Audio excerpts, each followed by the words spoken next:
चलिए आज हम लोग एगो फ्रेश टॉपिक डिस्कस करेंगे। फ्रेश टॉपिक नहीं, फ्रेश चैप्टर। टॉपिक बहुत डिस्कस हो गया। फिजिकल केमिस्ट्री का मोस्ट इम्पॉर्टेंट चैप्टर है। मतलब इससे ज़्यादा सवाल रहता है और इसका यूज आने वाले हर एक चैप्टर्स में तुम लोग को देखने को मिलेगा। चैप्टर का नाम है इक्विलिब्रियम। इक्विलिब्रियम जो है, पहले इसको हम लोग बेसिक पार्ट समझ लेंगे इसका, तब आगे हम लोग डिस्कस करेंगे। इक्विलिब्रियम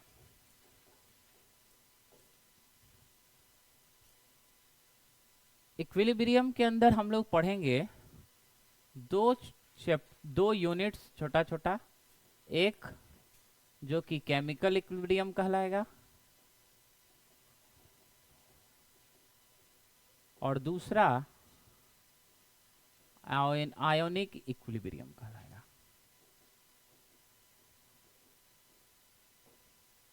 एक केमिकल इक्विलिब्रियम और दूसरा आयोनिक इक्विलिब्रियम।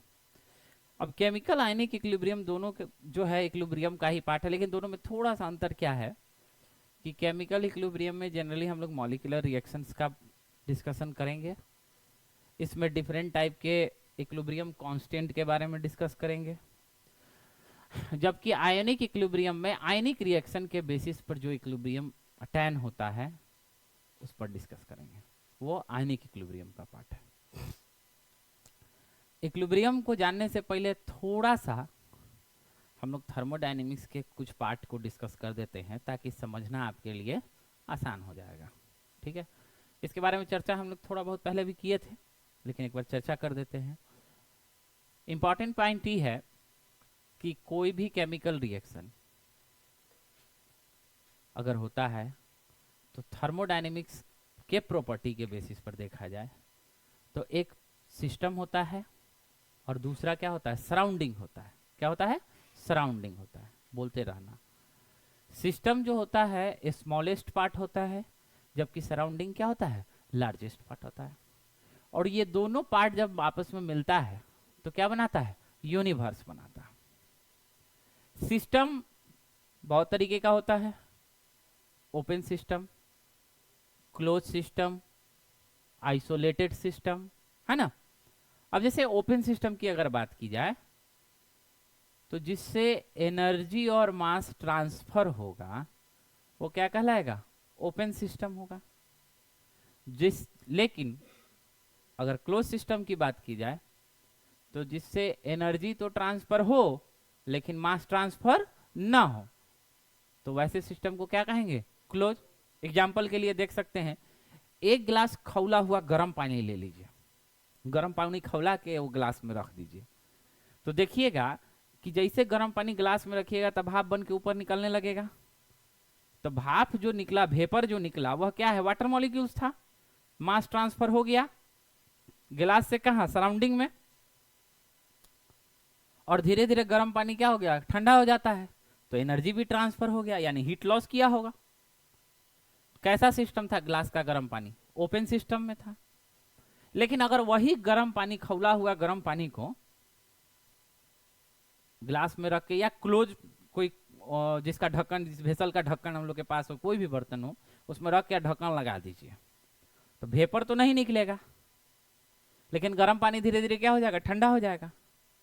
जब वो ठंडा होगा तो इसका मतलब एनर्जी तो ट्रांसफर हुआ लेकिन मास ट्रांसफर नहीं हुआ। तीसरा जो है वो है आइसोलेटेड सिस्टम। ठीक है, आइसोलेटेड सिस्टम हम लोग बोलते हैं वैसा सिस्टम जिससे ना एनर्जी ट्रांसफर हो और ना ही मास ट्रांसफर हो। जैसे थर्मोफ्लास्क, हॉस्पिटल जाता है सब लोग तो देखता है गर्म पानी को, चाहे गर्म चाय चाय वो, हाँ जो भी कंपनी का हो, वो अपना गर्म पानी थर्मोफ्लास्क में रखा, लेके गया, अपना यूज किया। उसमें जब तक एटमॉस्फेयर के संपर्क में नहीं आता है तब तक जनरली पानी गर्म रहता है। कुछ देर के बाद वो धीरे धीरे ठंडा हो जाता है। तो उसको एक तरीके से एग्जाम्पल के तौर पर हम लोग ले सकते हैं। केमिकल इक्विलिब्रियम, इक्विलिब्रियम जो पार्ट होता है उसमें हम लोग बेसिकली इरिवर्सिबल रिएक्शन के बारे में हम लोग चर्चा करेंगे, सॉरी रिवर्सिबल रिएक्शन के बारे में चर्चा करेंगे। रिवर्सिबल रिएक्शन के बेसिस पर इसमें पूरे चैप्टर में हम लोग जितने भी रिएक्शंस को देखेंगे वो रिवर्सिबल रिएक्शन होगा। वैसा रिएक्शन जो दोनों डायरेक्शन को शो करता है, both forward and backward direction. आगे हम लोग डिस्कस भी करेंगे। तो केमिकल इक्विलिब्रियम टॉपिक दे दीजिए, केमिकल इक्विलिब्रियम।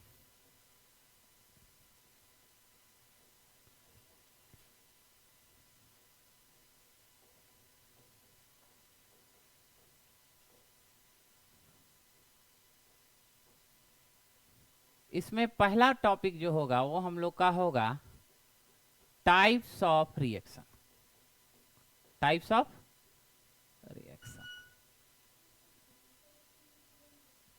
उसमें आगे हम लोग इसी में पढ़ेंगे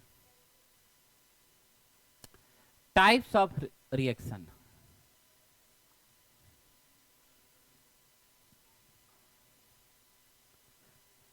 क्लास 7, 8 से 9, 10 में तुम लोग रिएक्शन का डिफिनीशन जानते होगे। क्या होता है रिएक्शन का डिफिनीशन, जरा बताओ तो कोई रिएक्शन का डिफिनीशन बताइए। केमिकल रिएक्शन किसको बोलते हैं? केमिकल रिएक्शन किसको बोलते हैं बताओ, बोलिए। केमिकल रिएक्शन किसको बोलते हैं? सिंबॉलिक रिप्रेजेंटेशन ऑफ रिएक्टेंट और प्रोडक्ट, है ना, सिंबॉलिक रिप्रेजेंटेशन है एक तरीके से।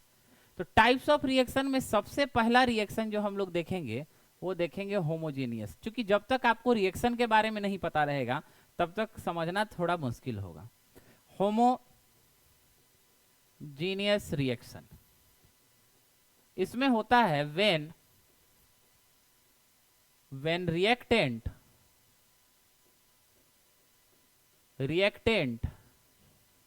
and product are in same phase। यानी वैसा रिएक्शन जिसमें रिएक्टेंट और प्रोडक्ट क्या रहता है, सेम फेज में रहता है, उसी को हम लोग क्या बोलते हैं? होमोजीनियस। अगर रिएक्टेंट सॉलिड है तो प्रोडक्ट भी क्या होगा? सॉलिड होगा। रिएक्टेंट लिक्विड है तो प्रोडक्ट भी क्या होगा? लिक्विड हो। रिएक्टेंट गैस है तो प्रोडक्ट भी क्या होगा? गैस। जैसे एग्जांपल के लिए मान लो N2 को 3H2 के साथ रिएक्शन कराते हैं तो क्या बनता है? 2NH3 बनता है। ये भी गैस है, ये भी गैस है और ये भी गैस है। तो तीनों क्या है? गैस है, सेम स्टेट में है। तो इसको हम लोग क्या बोल सकते हैं? होमोजेनियस रिएक्शन बोल सकते हैं। दूसरा है heterogeneous reaction. Heterogeneous reaction when reactant and product are in not same phase, same phase में ना। ठीक है, या do not in same phase भी लिख सकते हैं, do not in same phase, या having different state, having different phase, कुछ भी लिख सकते हैं अपने हिसाब से। जैसे एग्जांपल के लिए CaCO3 कैल्शियम कार्बोनाइट क्या है? कार्बोनेट क्या है? सॉलिड है, टूटता है कैल्शियम ऑक्साइड सॉलिड में, और किस में टूटता है? कार्बन डाइऑक्साइड गैस में। सेम फेज में है क्या? नहीं है। इधर सॉलिड है लेकिन उधर गैस भी बन गया, तो सेम फेज में है क्या? नहीं है। इसके बाद तीसरा रिएक्शन होता है slow reaction. Generally molecular reaction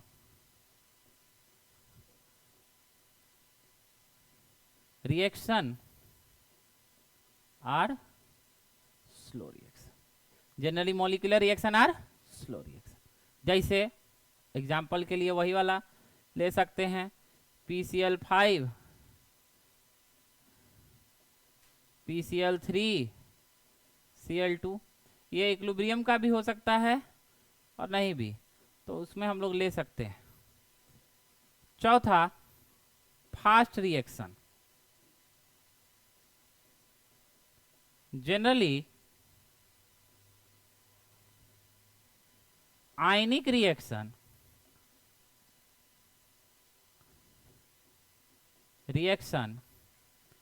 are fast reaction। जैसे NaOH को HCl के साथ रिएक्शन कराते हैं तो NaCl और प्लस H2O निकलता है। जैसे देखो एसिड और बेस का रिएक्शन है, इसमें से टूटता है Na plus OH minus H plus Cl minus, और जब दोनों रिएक्ट करता है तो NaCl और H2O का फॉर्मेशन करता है। एसिड बेस रिएक्शन है, ठीक है। इसमें रेट को डिटरमाइन करना क्या है, इसमें पॉसिबल नहीं है, जबकि इसमें पॉसिबल है, ठीक है। जल्दी लिखिए इसको, फटाक से लिखिए।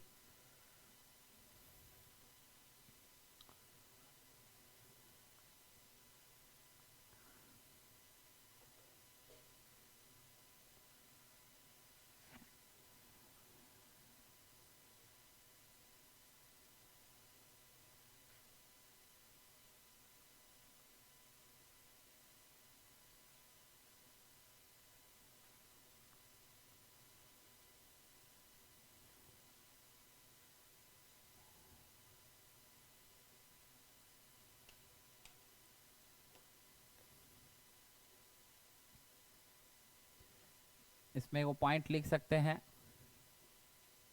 रेट डिटर्मिनेशन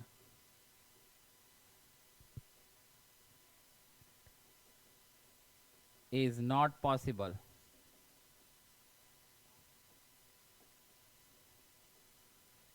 और यहां लिख सकते हैं रेट डिटर्मिनेशन इज पॉसिबल।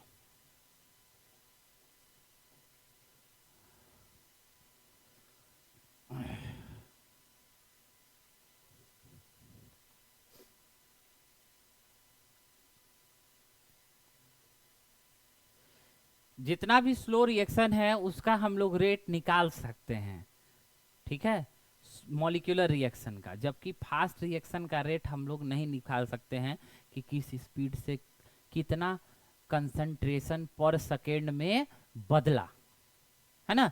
वो रिएक्टेंट से प्रोडक्ट में कितना पर सेकेंड, उल्टा नहीं, हम सही लिखे हैं। इसमें पॉसिबल होगा, इसमें इम्पॉसिबल होगा।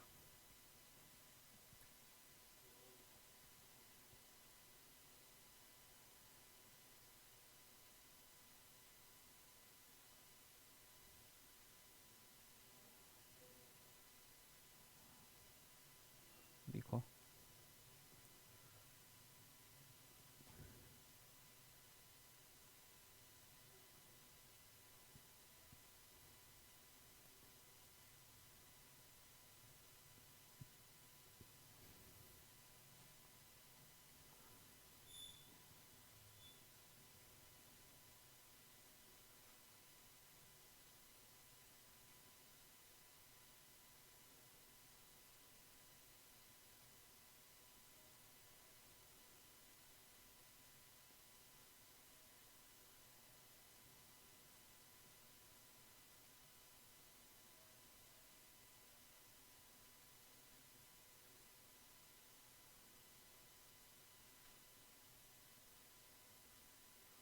हाँ सही है बोला है। अच्छा ऊपर में स्लो रिएक्शन लिखे हैं ना, उल्टा लिख दिए हैं। स्लो रिएक्शन ऊपर में था ना, फास्ट।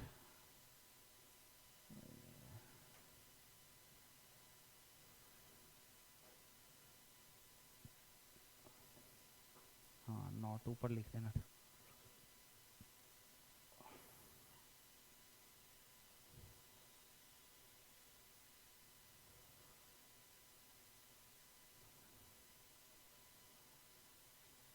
हो गया।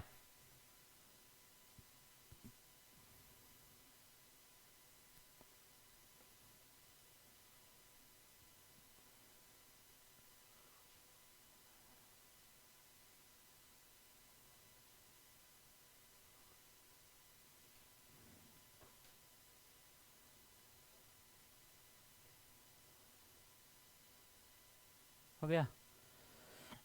चलिए नेक्स्ट देखिए, कितना था, क्या रिएक्शन हम लोग कर दिए, 4 ना। पांचवा देखिए, पांचवा में एक्सोथर्मिक रिएक्शन। एक्सोथर्मिक रिएक्शन में क्या होता है, हीट बाहर निकलता है, heat is involve, heat is evolve in this reaction. Reaction में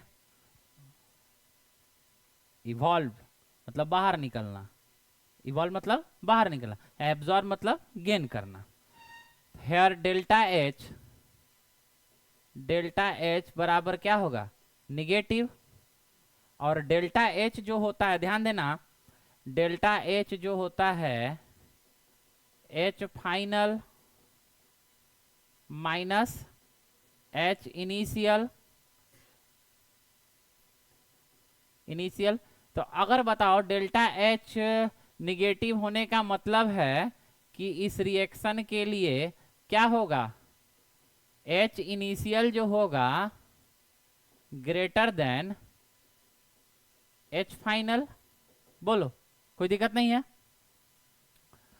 अब देखिए छठा जो है क्या है, इंडोथर्मिक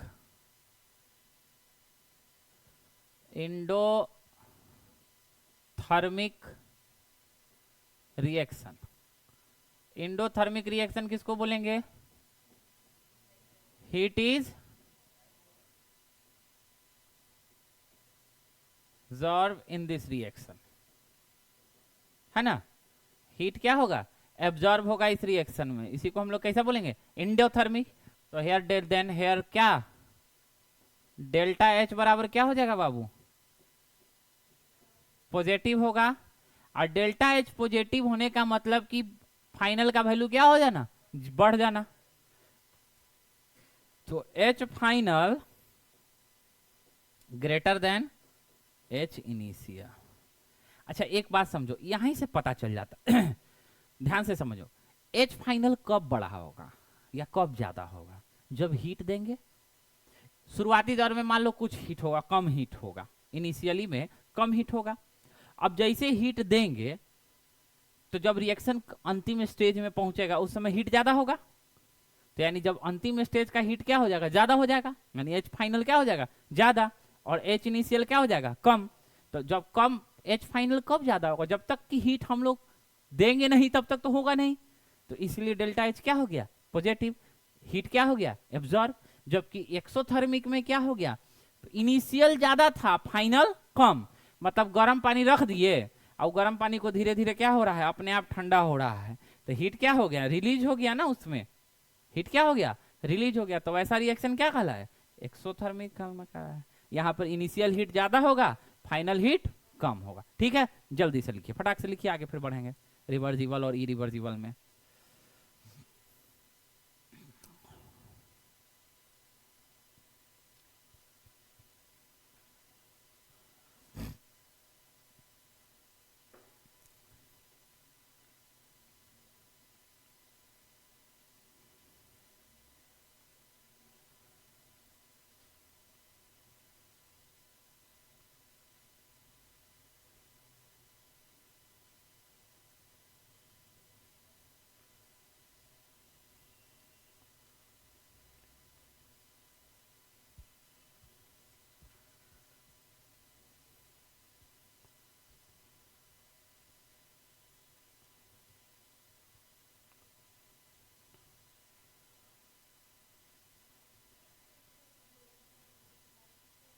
इंथैल्पी, हीट इंथैल्पी को बोलते हैं। आगे थर्मोडायनेमिक्स में डिस्कस भी करेंगे इसको हम लोग। हो गया,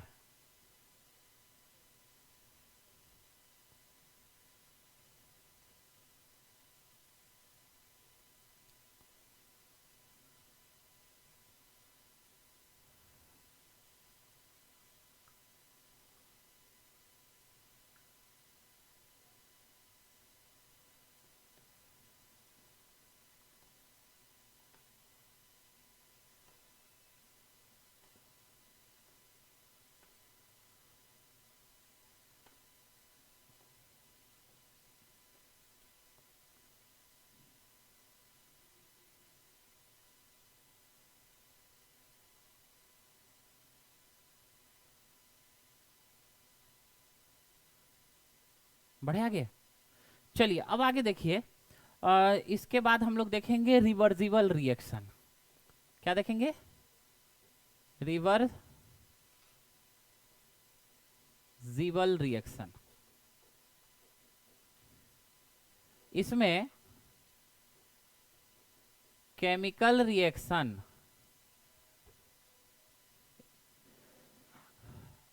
in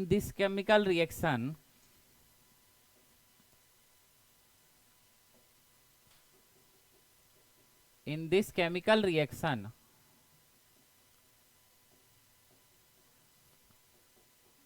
product converted back into reactant। ऐसा रिएक्शन जिसमें प्रोडक्ट फिर से किस में कन्वर्ट हो जाए?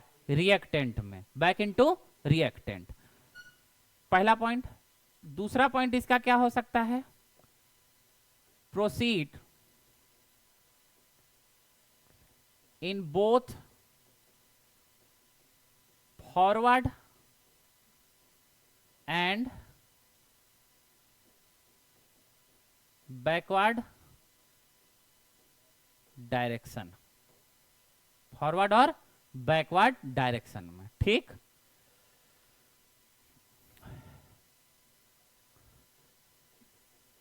Attain equilibrium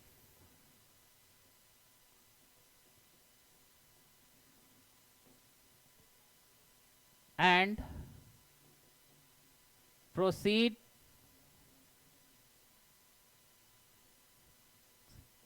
in close container। यानी बोथ डायरेक्शन में होता है, फॉरवर्ड और बैकवर्ड दोनों डायरेक्शन में। क्लियर है? कहां होगा? क्लोज कंटेनर में। ठीक है, और क्लोज कंटेनर में होने के कारण अटैन क्या कर लेगा? इक्विलिब्रियम, और इसमें रिएक्टेंट प्रोडक्ट में और प्रोडक्ट रिएक्टेंट में कन्वर्ट हो सकता है। एग्जाम्पल के लिए, अच्छा इसमें और 2-3 गो पार्ट है, जैसे एग्जाम्पल और पहले एग्जाम्पल देख लो। जैसे N2 + 3H2 gives 2NH3। देखिएगा दो बोथ डायरेक्शन है कि नहीं है? यही वाला डायरेक्शन है कि नहीं? या फिर H2 + I2 gives 2HI, ये भी हो सकता है। या फिर PCl5 डिसोसिएशन का केस लिख देते हैं तो PCl3 + Cl2, ये सारा गैसियस फेज का ही केस है। आप लोग सब लोग ये सारा फेज क्या है? गैसियस का। अब इसमें जो ये दो सिंबल हम लोग को दिखा है, ये दो सिंबल, ये ऊपर वाला किस डायरेक्शन को शो कर रहा है? फॉरवर्ड डायरेक्शन को शो कर रहा है, जबकि नीचे वाला किस डायरेक्शन को शो कर रहा है? बैकवर्ड डायरेक्शन को शो कर रहा है। ठीक है, forward direction moves from left to right, left to, ऊपर वाला जो है लेफ्ट टू राइट है ना, मूवमेंट हो रहा है, तो moves from left to right, और इधर राइट टू लेफ्ट। क्लियर है? अब आगे देखिए, इसमें एक और पॉइंट है।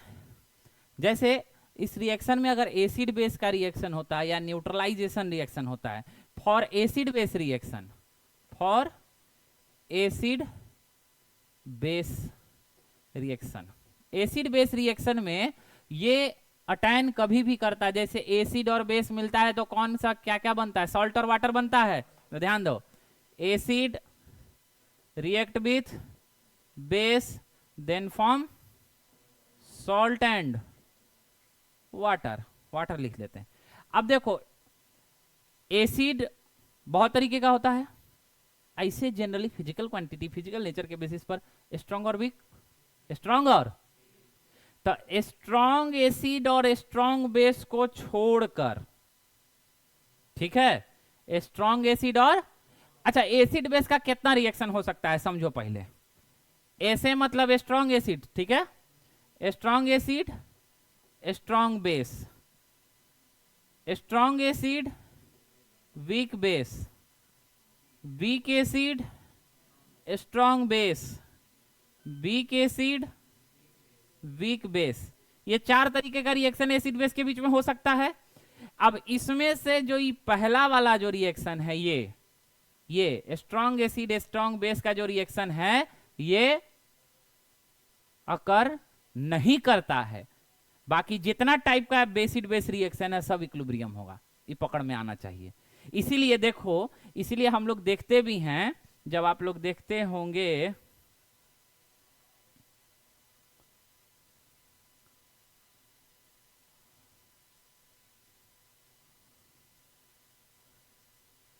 एग्जाम्पल के लिए, आप लोग पढ़े भी होंगे क्लास 10th में कि समझने के लिए देखिएगा, बस हम यहाँ पर समझाने के लिए लिख रहे हैं कि NaOH और HCl को जब लिखते हैं तो सिंगल डायरेक्शन इरिवर्सिबल दे के हम लोग क्या लिखते हैं, NaCl प्लस H2O लिखते हैं। बुआ बोलो। जबकि अगर इसी में अगर हम लोग कभी कभी कार्बोक्सिलिक एसिड को, जैसे CH3 और COOH कार्बोक्सिलिक एसिड को NaOH के साथ रिएक्शन कराते हैं, तो all organic acid are weak acid. जितना भी ऑर्गेनिक एसिड है सब क्या है, वीक एसिड है। तो ऑर्गेनिक एसिड है मतलब वीक एसिड है, और यहाँ कैसा बेस है, स्ट्रॉन्ग बेस है। तो इसका रिएक्शन कैसा होगा, रिवर्सिबल होगा। और रिवर्सिबल होने के बाद क्या होगा, CH3COO माइनस Na प्लस ऐसे लिखते हैं, और यहाँ क्या बनाते हैं, H2।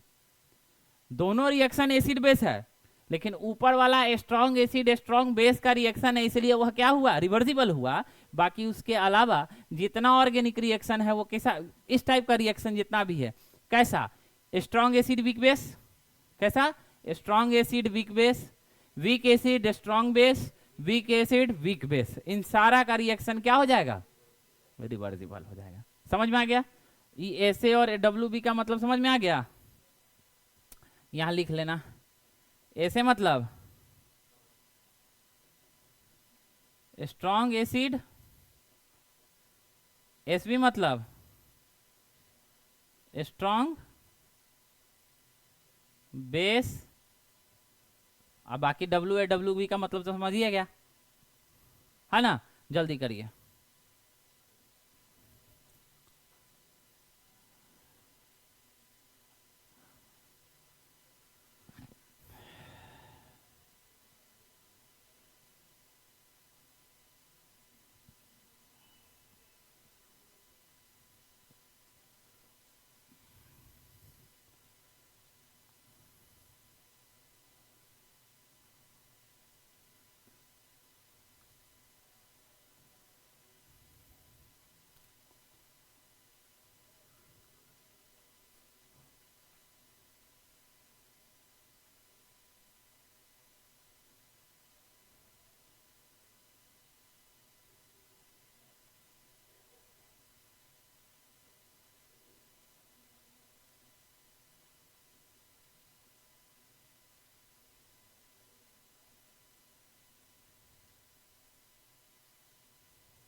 हो गया।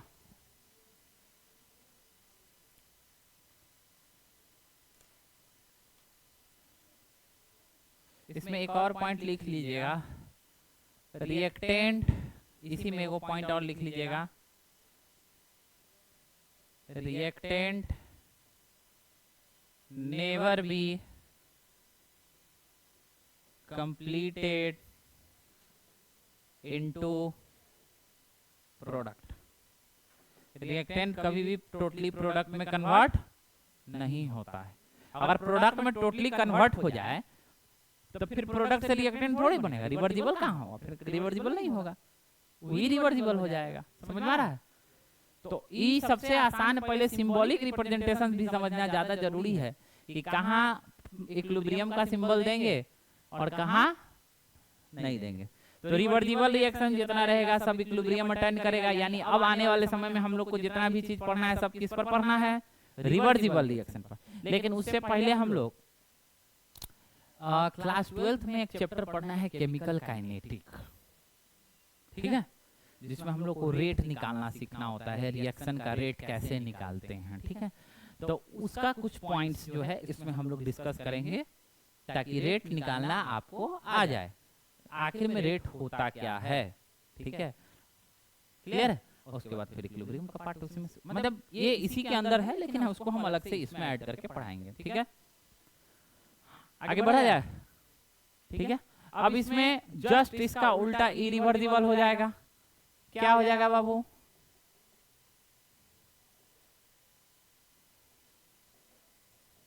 इरिवर्सिबल रिएक्शन में क्या होगा, बोलो? In this reaction, chemical reaction क्या होगा बताओ? Product never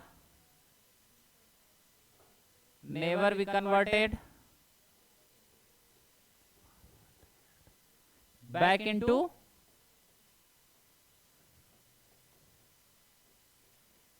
reactant. Product reactant में कभी कन्वर्ट नहीं होगा। दूसरा पॉइंट, हाँ, कौन डायरेक्शन? Unit direction. उसके बाद ओपन कंटेनर, कंटेनर या ओपन सिस्टम भी लिख सकते हैं, प्रोसीड इन ओपन सिस्टम ऐसे लिख लेते हैं क्या। और single direction,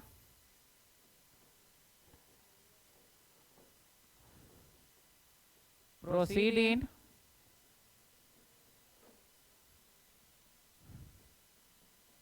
open container, do not attain equilibrium, equilibrium attain नहीं करेगा। और रिएक्टेंट, रिएक्टेंट नियरली, कंप्लीटली नहीं बोल के नियरली लिखेंगे। कुछ होता है, कुछ ऐसा रिएक्शन है जिसमें कंप्लीटली नहीं हो सकता है, तो नियरली लिखते हैं, नियरली कन्वर्टेड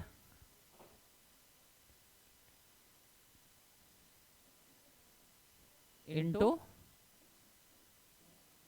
प्रोडक्ट। और strong acid, for acid base reaction, for acid base reaction की बात की जाए तो strong acid plus strong base,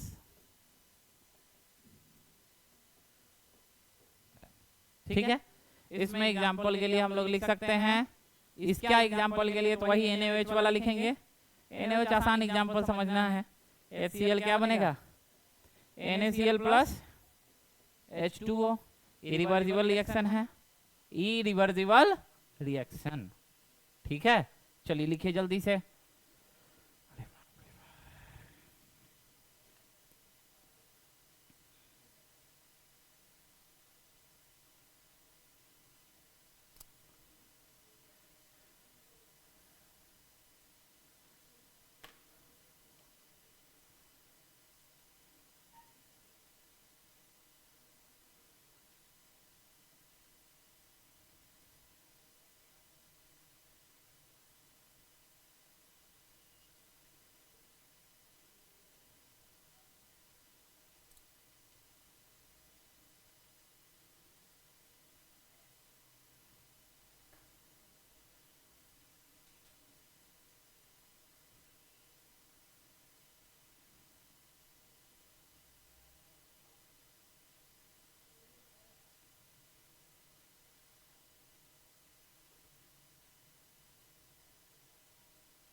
हो गया?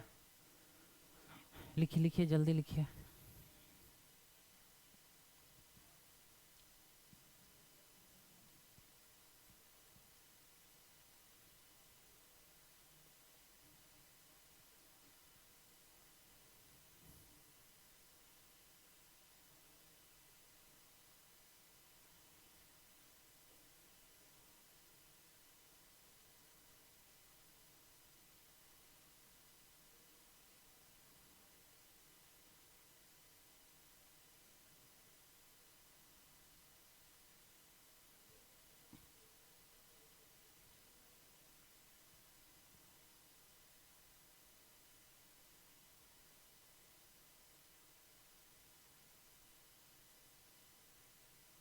चलिए अब आगे बढ़ते हैं। हम लोग देखते हैं रेट ऑफ रिएक्शन क्या होता है।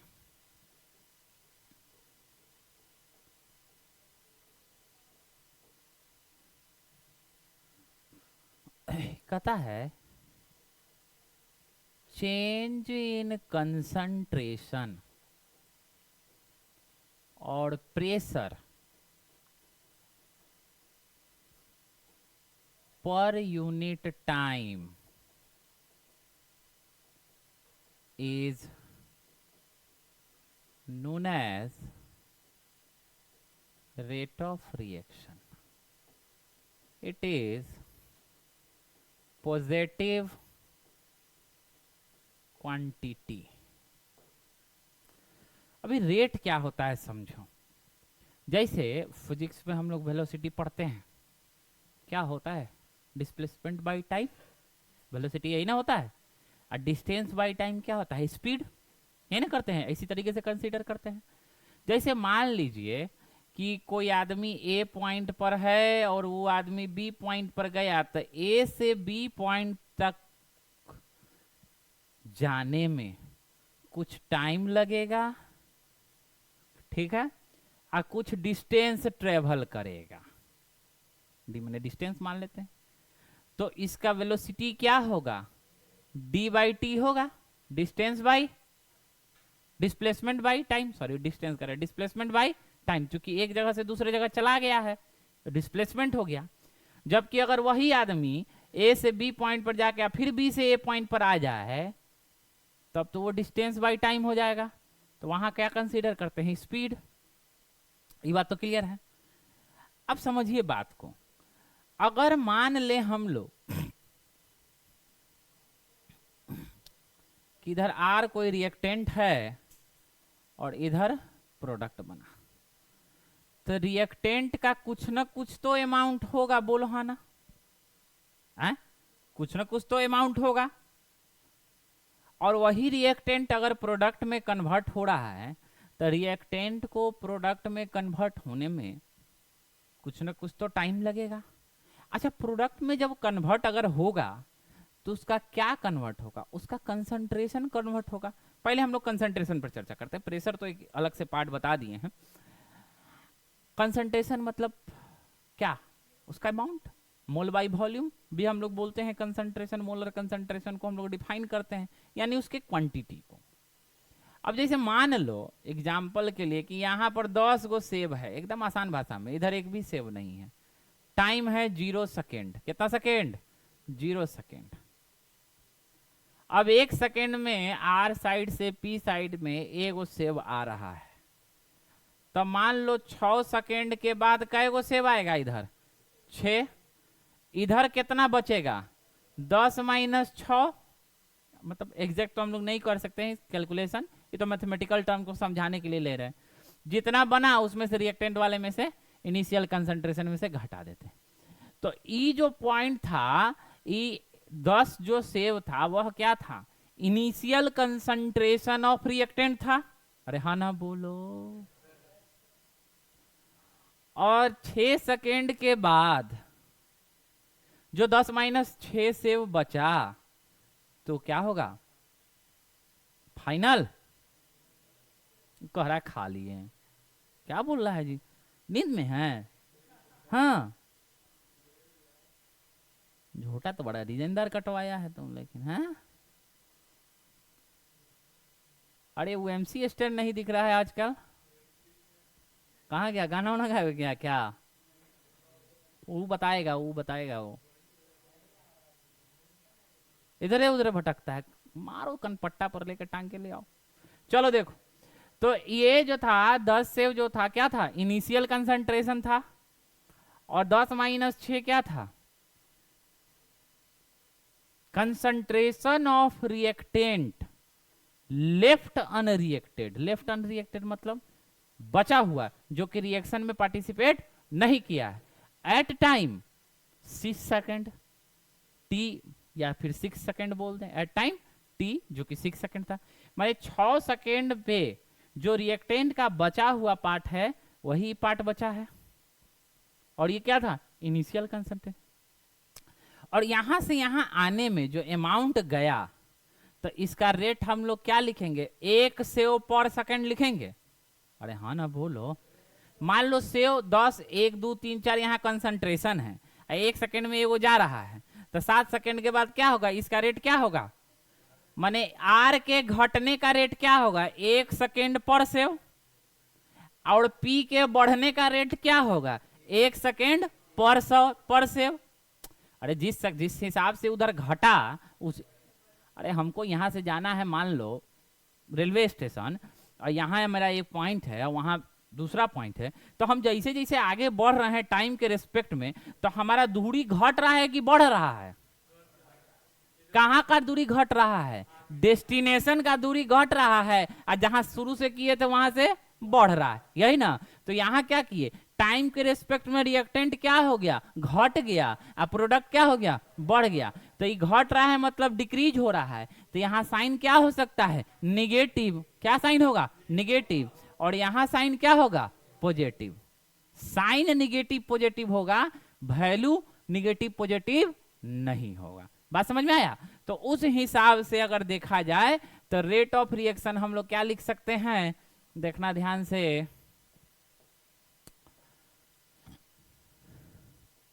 रेट ऑफ रिएक्शन जो होगा वह क्या होगा, change in concentration, change in concentration by time, change in concentration by time.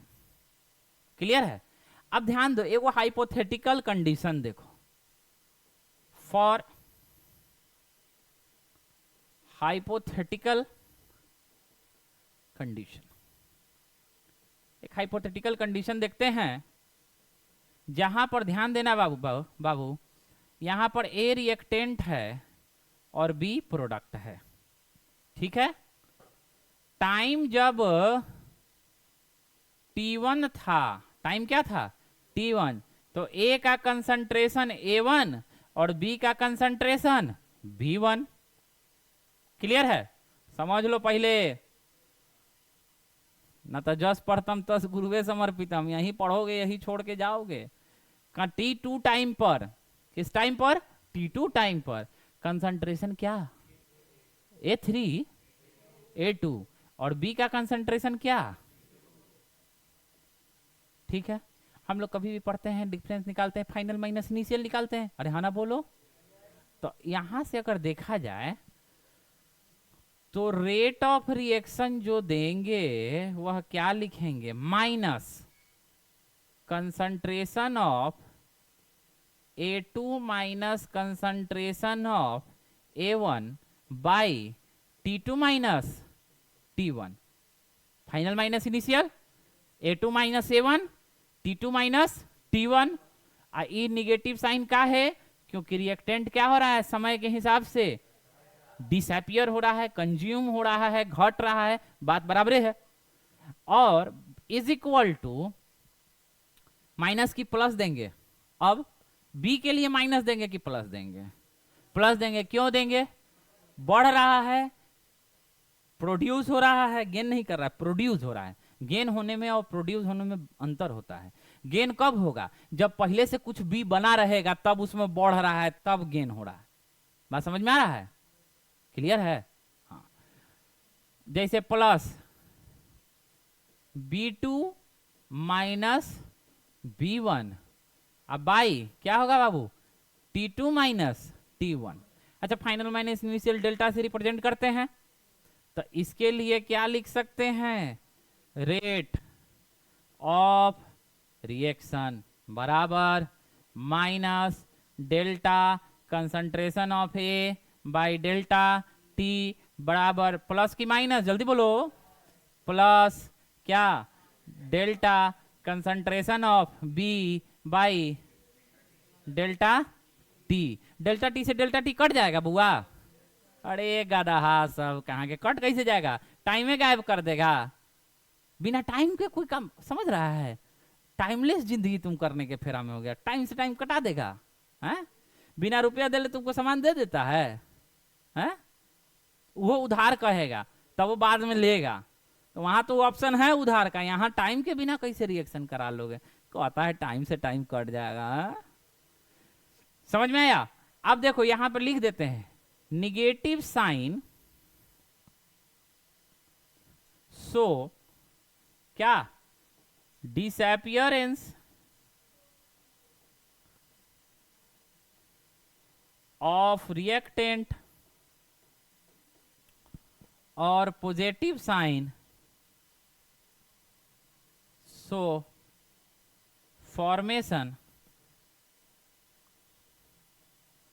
Of product. अब यहां पर अगर इसके लिए ग्राफ है को हमको देखना हो,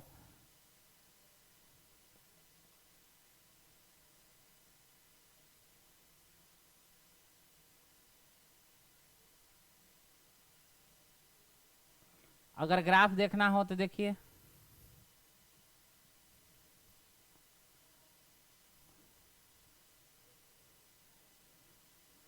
ये तुम्हारा हो गया कंसंट्रेशन और ये हो गया टाइम, अभी हम लोग इक्विलिब्रियम का चर्चा ही नहीं कर रहे हैं, समझ में आया। तो यहां से मान लो रिएक्टेंट घटा और यहां से प्रोडक्ट बढ़ा, ये तुम्हारा हो गया रिएक्टेंट और ये क्या हो गया प्रोडक्ट। देखो टाइम के रेस्पेक्ट में जैसे जैसे टाइम बढ़ा रिएक्टेंट का कंसंट्रेशन घट गया कि नहीं घट गया, बोलो हाँ ना बुआ, आज जैसे जैसे टाइम बढ़ा प्रोडक्ट का कंसंट्रेशन बढ़ा कि नहीं बढ़ा, अरे हाँ ना बोलो, चलो छापो। अच्छा ई वाला पॉइंट इसको यहां से उठा लेना, ये ज्यादा अच्छा रहेगा, शुरुआते से ना होगा, जीरो से शुरू होगा प्रोडक्ट, हाँ जल्दी करिए नहीं तो इक्विलिब्रियम फिर अटेन हो जाएगा वो बीच से करते तो।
अभी कंसंट्रेशन के लिए ही बताएं, प्रेशर के लिए जब इक्विलिब्रियम का केस करेंगे तब उसमें बताएंगे।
हो गया।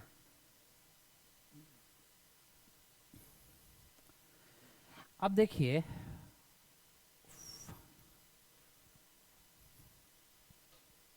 फॉर केमिकल इक्विलिब्रियम, ठीक है, केमिकल इक्विलिब्रियम के लिए अगर रिएक्शन मान लो कंसीडर कर ले कि अल्फा ए, कंसीडर रिएक्शन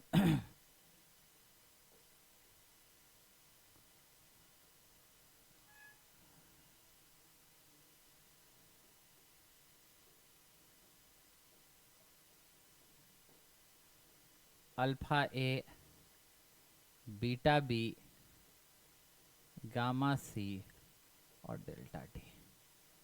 तो अगर इक्विलिब्रियम की बात आती है जब भी, तो यहां पर जो होगा इक्विलिब्रियम के लिए जो रेट होगा, ये तुम्हारा कंसंट्रेशन होगा equilibrium at time T, T time पर इक्विलिब्रियम जब होगा,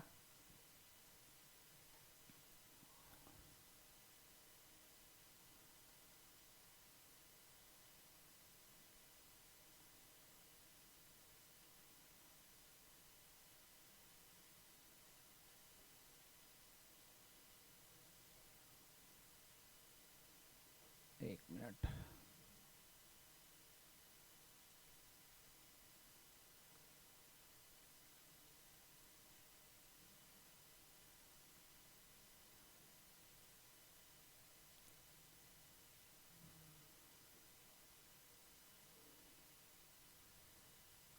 उल्टा ग्राफ लगता है बन रहा है, एक मिनट।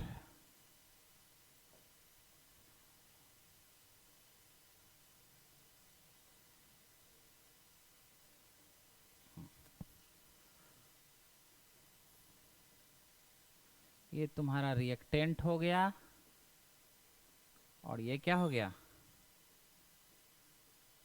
प्रोडक्ट हो गया, ये पॉइंट हो गया